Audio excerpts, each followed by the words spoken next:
नमस्कार, स्वदेश न्यूज में आप सभी का बहुत स्वागत है। मैं गरिमा श्रीवास्तव आपके साथ बुलेटिन की शुरुआत करेंगे।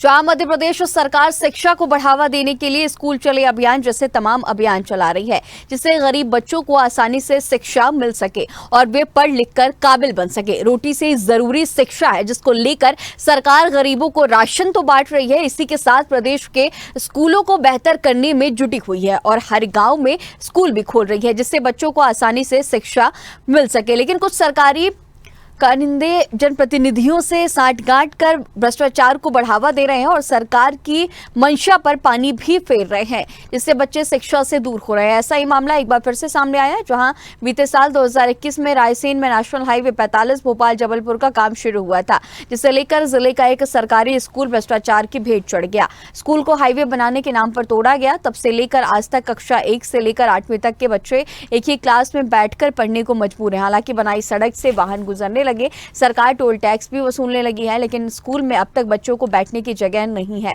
मामला रायसेन के उदयपुरा ब्लॉक का है, जहां कोड़ा जमुनिया का सरकारी 4 लेन 45 के निर्माण के दौरान तोड़ा गया था, लेकिन स्कूल की बिल्डिंग को तोड़ने से पहले अधिकारियों ने कहा था कि MPRDC स्कूल की बिल्डिंग बनवा कर देगा, लेकिन सड़क भी बन गई पर स्कूल नहीं बना। एक कमरे के स्कूल में 3 अस्थायी शिक्षक हैं, जिससे आप अंदाजा लगा सकते हैं कि एक कमरे में बच्चों को कैसे पढ़ाया जा सकता है। माध्यमिक शाला के बच्चों की हाजिरी तो रोज होती है, लेकिन वे जगह नहीं होने से स्कूल नहीं पहुंचते और बाहर के कामों में भी लगे रहते हैं। कुछ बच्चे शिक्षा मिलने से मजदूरी तक करते हैं। स्कूल नहीं बनने पर ग्रामीणों ने दखल दिया, जिसके बाद ग्राम पंचायत भवन निर्माण के लिए 22,18,000 की राशि और स्कूल निर्माण भवन प्राथमिक शाला के लिए 19,44,000 स्वीकृत हुए हैं। इसी के साथ माध्यमिक शाला भवन के लिए 82,25,000 रुपए सरकार की ओर से दिए गए, यानी कुल मिलाकर स्कूल भवन निर्माण के लिए 1,01,17,000 से ज्यादा की रकम जिला पंचायत के खाते में भेजी गई है, जिसके बाद पंचायत भवन का निर्माण कार्य शुरू हो गया, लेकिन आज तक स्कूल भवन निर्माण शुरू नहीं हुआ है। स्कूल नहीं होने से बच्चों को पढ़ाई से वंचित रहना पड़ रहा है।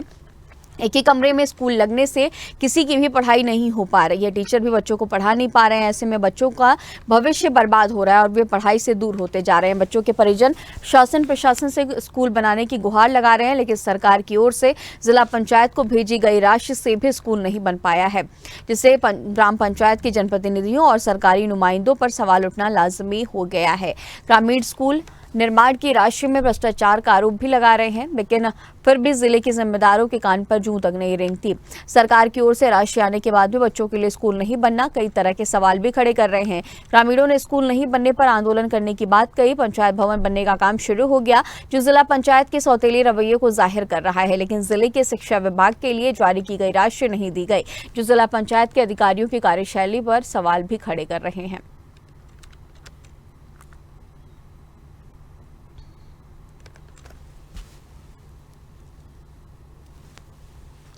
सर 2-3 साल हो गए। 2-3 साल हो गए। आपका स्कूल कब टूटा है? सर 2021 में टूटा था। जब से अभी तक नहीं बना? No sir. एक ही क्लास में कौन कौन सी क्लास लगती है? सर फर्स्ट क्लास से 8th क्लास तक लगती हैं। यस। तो फिर टीचर्स कहाँ पढ़ाते हैं आप?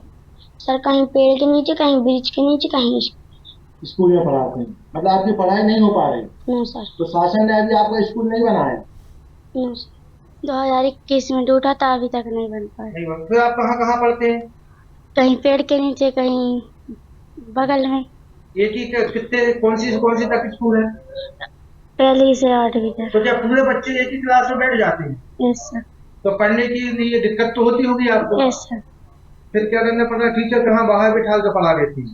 Yes sir. अभी आपका स्कूल नहीं बना? नहीं सर। क्या नाम है आपका? जी, मेरा नाम कोमल सिंह धाकड़ सर। आप इसी संस्था में टीचर हैं? जी। क्या स्थिति है आपके स्कूल? हमारे स्कूल की स्थिति सर बहुत गंभीर है। 2021 से कोविड के समय जब स्कूल की बिल्डिंग क्षतिग्रस्त हो गई फुल लाइन में, जब से हम लोगों को और बच्चों को बहुत ज़्यादा परेशानी हो रही है। कैसे क्षतिग्रस्त हुई?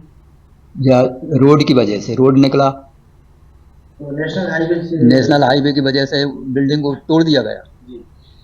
जब हमारे पास में अब 4 रूम हैं, तो एक में किचन सेट है, दूसरे में पंचायत का सामान रखा, एक में ऑफिस, एक ही रूम में बच्चे अध्ययन करते हैं। कौन सी कक्षा में? 1 से लेकर 8 तक।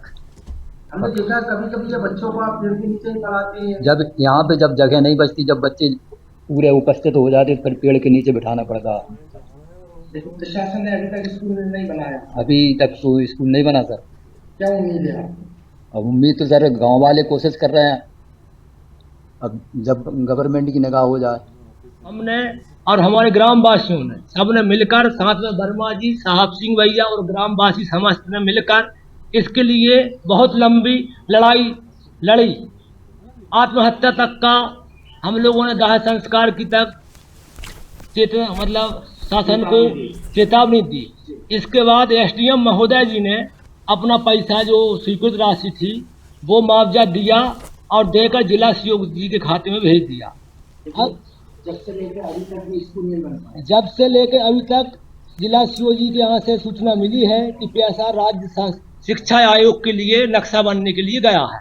जैसे ही नक्शा बन के आ जाएगा हम स्कूल का टेंडर जारी कर देंगे। 2021 में, सॉरी 8वें महीने में जब इस स्कूल को बिना वैकल्पिक व्यवस्था बनाए और एकदम से डोजर से इसको जमींदोज कर दिया, तो वही सबसे पहले मेरे हृदय में ये प्रश्न उठा कि ऐसा कैसे हमारा प्रशासन कितना निर्दयी हो सकता है कि बिना वैकल्पिक व्यवस्था किए हुए भवन को तोड़ दे, तोड़ने का। और जब हम लोगों ने खोज खबर की तो ये इसलिए तोड़ा गया कि इस रोड को, इस पुल को बनाना बहुत जरूरी था उन लोगों को, क्योंकि जो बड़े हमारे जो बंसल ठेकेदार हैं या जो इसकी जो एजेंसी है पेटी कॉन्ट्रैक्टर बंसल जी है, इनका टोल टैक्स चालू करने के लिए ये पुल का निर्माण होना बहुत अति आवश्यक था। आनन फानन में, ठेकेदारों के प्रेशर में जिला प्रशासन ने बिना वैकल्पिक व्यवस्था के इस हमारे गांव के बच्चों के साथ में खिलवाड़ किया। न खिलवाड़ किया बल्कि हमारे गांव का भविष्य बिगाड़ दिया। सही है जो है, हाँ कोंडा जमनिया का मामला है जो है, तो चूंकि नेशनल हाईवे वो जो पुराना स्कूल था उससे होकर ही वो रोड वहाँ से निकला, सड़क निकली हुई, इस कारण उसको तोड़ दिया गया था जो है। और कंपनी ने जो है उस समय ये कहा था कि हम इसको बना के देंगे जो है, लेकिन कंपनी ने बनाया नहीं जो है। उसके बदले में उसने जो है वो राशि दी है और वो, लेकिन अभी तक उसकी ड्राइंग जो है वो स्वीकृति उसकी नहीं हो पाई है।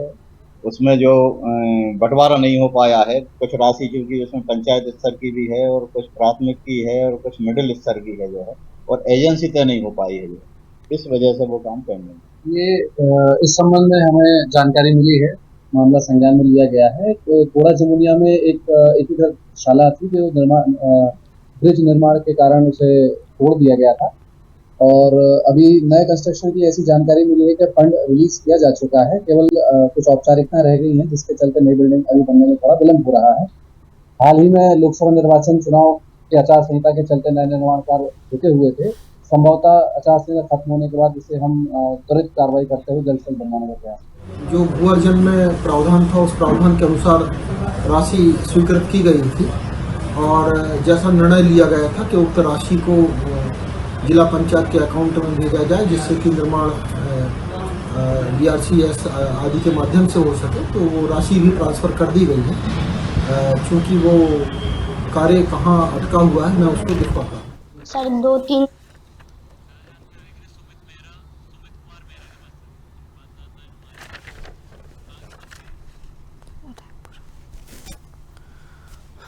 तो जिस तरह से आप देख रहे थे, और एक ही कमरे में ये पूरा स्कूल चल रहा है। सड़क निर्माण की वजह से स्कूल को जमींदोज कर दिया गया।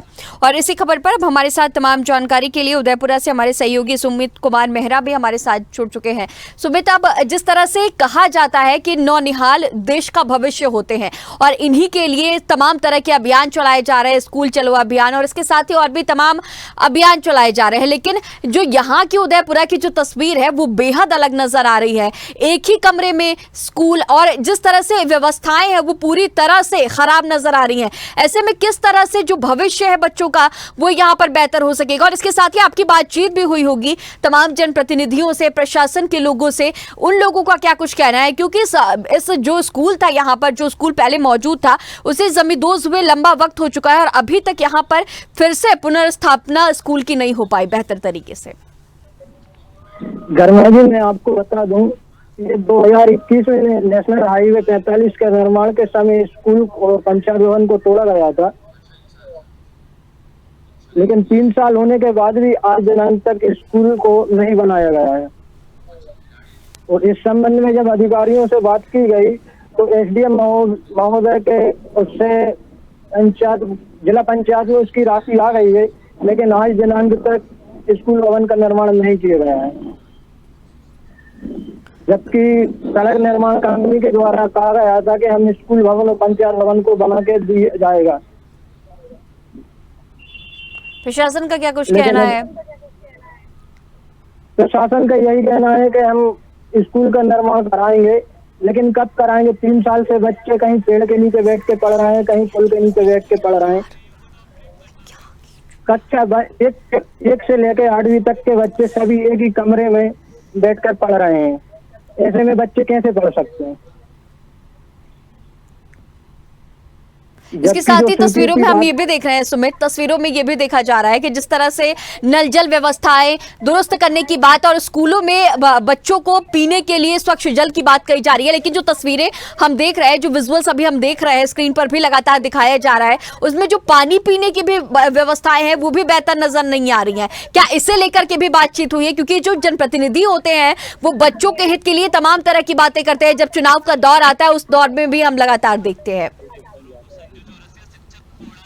गरिमा जी, मैं आपको बता दूं कि जब इस संबंध में हम अधिकारियों से बात करते हैं तो वो अपना पल्ला झाड़ते हुए नजर आते हैं। ठीक है सुमित, आपसे जानकारी और लूंगी आगे, लेकिन आपको यहीं पे रोकना चाहूंगी। हमारे साथ संजू चौरसिया, शिक्षक कूड़ा जमुनिया से भी हमारे साथ जुड़ी हुई है। और जिस तरह से देखिए संजू, अब आप लोगों ने भी तमाम तरह की शिकायत की होगी, तमाम बातें प्रशासन से कही होगी, क्योंकि लंबा वक्त हो चुका है जब इस स्कूल पर बुलडोजर चला था। अब आप लोगों का इसे लेकर के आप लोगों को क्या कुछ अभी तक जानकारी मिली, क्या कुछ रिवर्ट आया है प्रशासन की तरफ से? मैडम, ये अभी कोविड के समय ये फोर लाइन का जब निर्माण होना था तब हमारा स्कूल तोड़ दिया गया था। उसके बाद फिर इसका पैसा भी सैंक्शन हो गया मैडम, और जिला पंचायत में शायद पूरा पैसा है उसका 1 करोड़ के लगभग। जी, उसके लिए जहाँ निर्माण एजेंसी का तय होना है संभवतः में जो बताया जा रहा है, जगह का भी चिन्हांकन हो गया है और राशि भी स्वीकृत हो गई है। जिला पंचायत कब काम लगा पाएगा ये हम नहीं मालूम। कोविड का दौर तो लंबा वक्त हो चुका है, 2-3 साल हो चुके हैं संजू जी। 3 वर्ष हो चुके हैं मैडम। इसकी जानकारी विभाग को भी है, सभी को है, और इसकी कई बार क्या जनप्रतिनिधियों से बात हुई? क्योंकि चुनाव का दौर भी था और लोकसभा चुनाव होते हैं या फिर विधानसभा चुनाव होते हैं, तो जो जनप्रतिनिधि होते हैं वो वोट बटोरने इन्हीं सब मुद्दों को लेकर के आते हैं। जी, जनप्रतिनिधियों के संज्ञान में है ये चीज भी मैडम। उनका क्या कुछ कहना है संजू जी?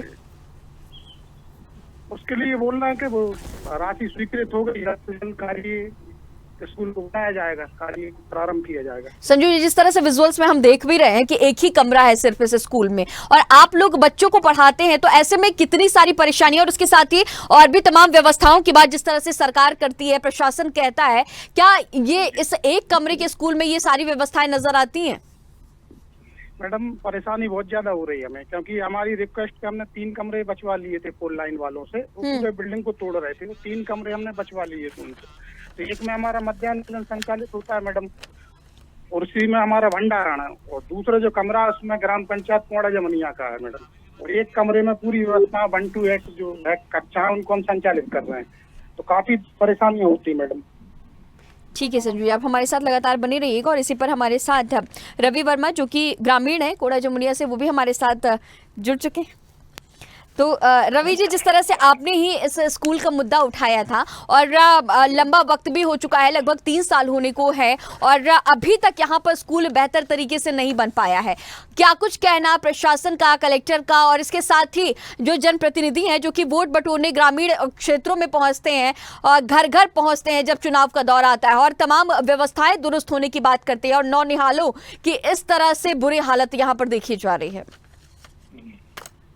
मैडम, बड़े दुर्भाग्य की बात है, इसमें तत्कालीन सांसद महोदय थे उदय प्रताप सिंह। हेलो जी। इसमें तत्कालीन सांसद महोदय थे उदय प्रताप सिंह होशंगाबाद से। उनसे 4 बार हम लोगों ने आवेदन दिया उनको, और आवेदन देकर उन्होंने संबंधित विभाग को लिखा, लेकिन उसके बावजूद भी सांसद के पत्र पर जरा सी भी कार्यवाही जिला प्रशासन रायसेन ने या शिक्षा विभाग ने बिल्कुल नहीं की। ये 9 जनवरी 2022 में एक पत्र लिखा उन्होंने। उसके बाद 7 और 8वां महीने 22 में एक पत्र उन्होंने लिखा। इस प्रकार ऐसे उन्होंने 4 पत्र लिखे सांसद जी, जो वर्तमान समय में अभी शिक्षा मंत्री भी हैं मध्य प्रदेश के और परिवहन मंत्री भी हैं। उसके बाद भी प्रशासन सोया रहा। तो अब जिस तरह से आप लोग आंदोलन करने की बात भी आप लोगों ने कही है, पंचायत भवन बनने का काम भी यहाँ पे हमने देखा कि शुरू हो गया, और जो जिला पंचायत के सौतेले रवैये को भी कहीं ना कहीं जाहिर कर रहा है। और ऐसे में विभाग की तरफ से क्या कुछ कहना, और क्या शिक्षा विभाग तक आप लोगों की शिकायत पहुंची है? शिक्षा विभाग तक भी हम लोगों की बात पहुंची। जो पहले सांसद थे वो वर्तमान समय में अभी मध्य प्रदेश की सरकार में वो शिक्षा मंत्री हैं। उसके बावजूद भी कुछ नहीं हो रहा। हम तो ये समझते हैं कि शिक्षा मंत्री का खुद का अपना, उनके राजमार्ग जिला नरसिंहपुर में बहुत बड़ा प्राइवेट स्कूल है। कहीं इनका ऐसा विचार तो नहीं है कि पूरा प्राइवेटाइजेशन हो जाए और सब निजी हाथों में स्कूल चले जाएं, बच्चे निजी स्कूलों में पढ़ें। रवि जी, जिस तरह से हमारे साथ अभी कुछ देर पहले एक शिक्षक भी हैं स्कूल के, वो भी जुड़े थे, तो उन्होंने ये कहा था कि हमने 3 कमरे बचाए थे, लेकिन फिर बाद में उसे भी जमींदोज कर दिया गया। और ऐसे में इस तरह की जो बर्बर हालत है, जो जर्जर स्थितियां हैं स्कूल की, और हम साथ ही ये भी तस्वीरों में देख रहे हैं कि पानी की भी जो उचित व्यवस्था है वो भी यहाँ पर नजर नहीं आती है। बच्चों जो कि यहाँ पर पढ़ने जाते हैं, छोटे छोटे बच्चे हैं, कितनी परेशानियों का सामना करना पड़ता है। और इसके साथ ही आप लोग पेरेंट्स भी हैं, जो परिजन हैं, क्या कुछ देख रहे हैं, क्योंकि जो तमाम योजनाएं हैं उनका हवाला दिया जाता है सरकारों की तरफ से, प्रशासन की तरफ से। जितनी सहूलियतें हैं मैडम स्कूल में शासकीय विभाग की तरफ से, शिक्षा विभाग से, वहाँ बिल्कुल नगन है कि मात्र एक कमरा है। जिस समय उसको तोड़ा गया था बिना वैकल्पिक व्यवस्था के, तो उस समय 80 बच्चे थे।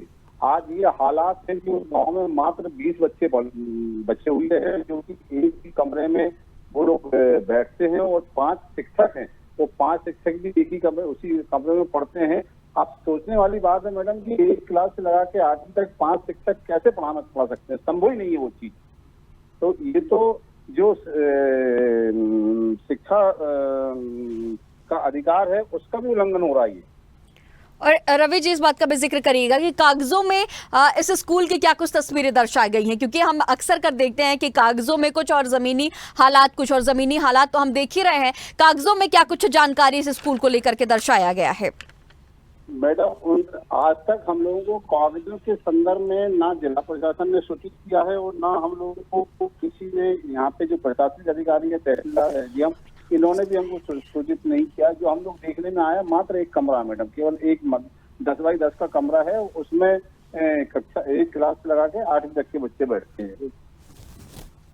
तो अब आगे की आप लोगों की क्या कुछ तैयारी है, क्योंकि अभी भी प्रशासन सुन नहीं रहा है, विधानसभा चुनाव भी हो गए, लोकसभा चुनाव भी हो गए, तो अब ऐसे में आप लोगों की उम्मीदें भी खत्म हो रही होंगी, क्योंकि जिस तरह से चुनाव जब करीब आते हैं तो जो जनप्रतिनिधि हैं वो पहुंचते भी हैं और जो जनता की बातें हैं उसे भी जल्दी जल्दी सुना जाता है। लेकिन अब विधानसभा चुनाव भी नहीं है, लोकसभा चुनाव भी अब 5 साल बाद ही होने हैं, तो ऐसे में क्या कुछ उम्मीदें और आगे की क्या कुछ तैयारी ग्रामीणों की तरफ से? मैडम, ये जो सरकार है ये टोटल फेल्यूअर है, केवल ये नक्शे पे चल रही है। केवल हिंदू मुसलमान और तुष्टीकरण की नीति में इन लोगों का भरोसा है। इनका केवल जीतने का उद्देश्य था। ये लोगों ने चुनाव जीत लिया, लेकिन इस तरफ में डेवलपमेंट की तरफ में इनका कोई वो नहीं है, मतलब किसी प्रकार का कोई कदम नहीं है। स्कूल जैसी संस्थाएं में सर बच्चों का भविष्य जहाँ बर्बाद हो रहा है और जिस देश का भविष्य बर्बाद हो रहा है उस देश का क्या बनेगा मैडम, और उस देश का कैसे विकास संभव होगा? संभव ही नहीं है। ये सब चीज, सब लफाजी है इन लोगों की, एक नौटंकी नाटक है सरकार का, उसके अलावा कुछ नहीं है। ठीक है रवि जी, तमाम जानकारियों के साथ बने रहने के लिए, हमसे जुड़े रहने के लिए आपका बहुत शुक्रिया। तो सुमित, आपका ही सीधा रुख करना चाहूंगी कि देखिए अब जिस तरह से ग्रामीण जो हैं उन्होंने भी तमाम तरह की जानकारियां दी, और इसके साथ ही जो शिक्षक हैं वो भी तमाम जानकारियां उन्होंने भी अभी साझा की है। तमाम जो परेशानियां हैं वो भी हम लगातार देख रहे हैं। लोकतंत्र का चौथा स्तंभ मीडिया को माना जाता है, आप ग्राउंड जीरो पर लगातार मौजूद हैं। जनप्रतिनिधियों से आगे इसे लेकर के क्या कुछ बातचीत करने की तैयारी है, क्योंकि अब चुनाव भी नहीं है, तो ग्रामीणों में जो उम्मीद की जो थोड़ी बहुत किरण चुनाव के दौरान होती है वो भी खत्म हो चुकी है। गरिमा जी, मैं आपको बता दूं कि पंचायत कार्यालय भवन के लिए 22,18,660 रुपए की राशि दे दी गई है, और 19,44,876 रुपए की प्राथमिक शाला निर्माण के लिए जो राशि और 82,25,770 रुपए की माध्यमिक शाला निर्माण के लिए राशि जो टोटल 1,01,00,000। सुमित, आपको रोकना चाहूंगे, हमारे साथ डीईओ रायसेन डीडी रजक भी हमारे साथ जुड़ चुके हैं। सबसे पहले आपका बहुत स्वागत है डीडी रजक जी। और देखिए, जिस तरह से अब ये गांव के जो लोग हैं वो लंबे वक्त से परेशानी से जूझ रहे हैं, नौनिहाल जिन पर पूरे देश के भविष्य की बागडोर है, यही कहा जाता है। तमाम तरह के अभियान भी चलाए जा रहे हैं, लेकिन जो यहाँ का जो स्कूल है पूरी तरह से जर्जर है। एक कमरे में ये बच्चे पढ़ने को मजबूर हैं। और जिस तरह से ग्रामीणों का भी कहना है कि हमने तमाम शिकायतें भी की है, लेकिन अभी तक उसका निस्तारण नहीं हो पाया।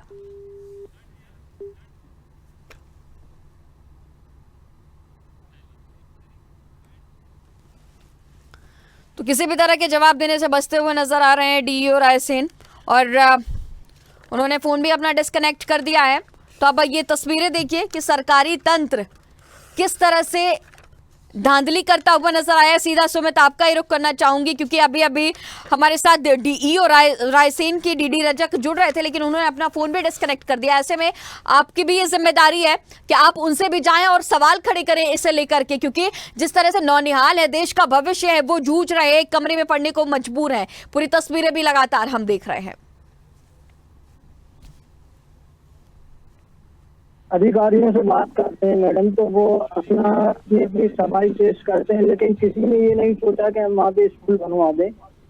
जबकि जिला पंचायत के खाते में 1,01,17,000 रुपए पहुँच चुके हैं। उसके बाद भी पंचायत भवन के लिए तो पैसा दे दिया गया, तो पंचायत भवन का कार्य भी चालू हो गया है, लेकिन स्कूल भवन निर्माण अभी तक चालू नहीं हुआ है। ठीक है सुमित, तमाम जानकारियों के साथ बने रहने के लिए आपका बहुत शुक्रिया। तो अब ये तस्वीरें आप देख रहे हैं रायसेन की ये तस्वीरें हैं। कोड़ा जमुनिया का ये स्कूल है, जो कि यहाँ के जो बच्चे हैं सिर्फ एक छोटे से कमरे में पढ़ने को मजबूर है। ना तो यहाँ पे कोई किसी भी तरह की व्यवस्थाएं हैं, नहीं जो प्रशासन है किसी भी तरह की व्यवस्थाओं को दुरुस्त करने की बात करते हैं, बल्कि तमाम जो सवाल है ग्रामीणों के, बच्चों के जो तमाम सवाल है उससे मुंह मोड़ते हुए नजर आते हैं। आगे देखना होगा कि जो सरकारी तंत्र है जो इसमें धांधली नजर आ रही है, उसके बाद अब क्या कुछ बदलती हुई तस्वीरें नजर आएंगी, क्योंकि ये पूरे देश भर का ये नौनिहाल ये भविष्य है। हमारे इस खास पेशकश में फिलहाल इतना ही। खबरों का सिलसिला लगातार जारी रहेगा, बने रहिए स्वदेश न्यूज के साथ। सबसे पहले देश।